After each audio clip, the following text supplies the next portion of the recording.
नमस्कार, मी अश्विनी जयतपाळ. नवी मुंबई संवाद चॅनलमध्ये तुम्हा सगळ्यांचं पुन्हा एकदा स्वागत आहे.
आपलं म्हणणं बरोबर आहे, किंतु जे बाकी काम आहे स्थानिक आमदार मंदाताई म्हात्रे याचा खूप चांगला फॉलो आहे आणि प्रत्येक कामावर त्या बारकी लक्ष स्वतः फिरतात आणि आपल्या म्हणण्यानुसार की थोडासा प्रशासक असल्यामुळे काम होत आहे तसं मी मान्य करत नाही.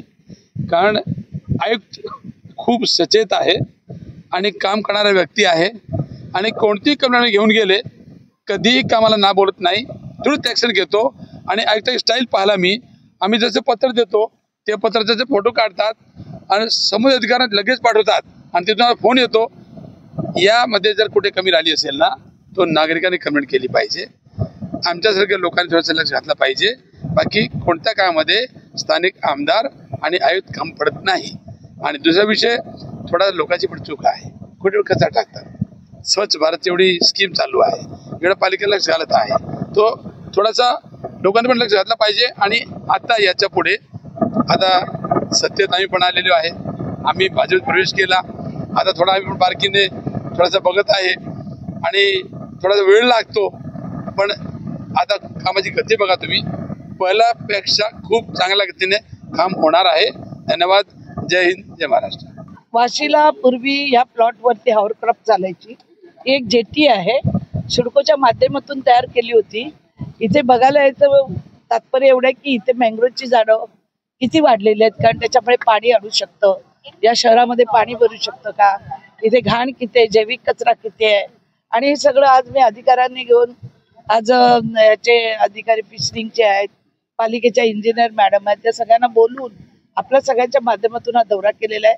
कुठे कुठे मँग्रोवची छाटणी करायला पाहिजे, झाडं मुळात न काढता ती छाटणी केली तर हा रस्ता जो आहे, उद्या जर हॉवरक्राफ्ट चालू करायचे असेल आणि आपल्याला हा पेस रहदारीसाठी पाहिजे असेल तर तो पॅक होऊन जाईल. कुठे कुठे ठिकाणी छोट्याशा मॅग्रोमुळे सिडकोचे 5-6 एकरचे प्लॉट आज रद्द पडलेले आहेत.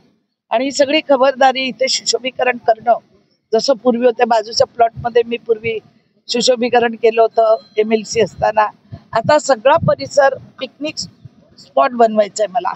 आणि इथे लोक आली पाहिजेत, इथल्या लोकांना चांगला रोजगार प्राप्त झाला पाहिजे.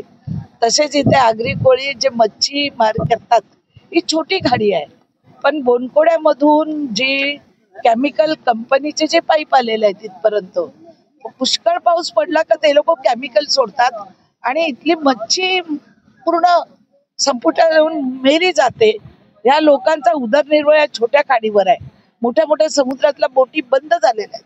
आणि आता मी बघितलं, एक मच्छीमार बाईला भेटली, ती आता हे पाणी आटल्यावरती शिंपल्या आणि खुबे पकडायला समुद्रात जाणार आहे. तर या छोट्या छोट्या लोकांची मच्छीमारीमध्ये इथे उपजीविका चालते.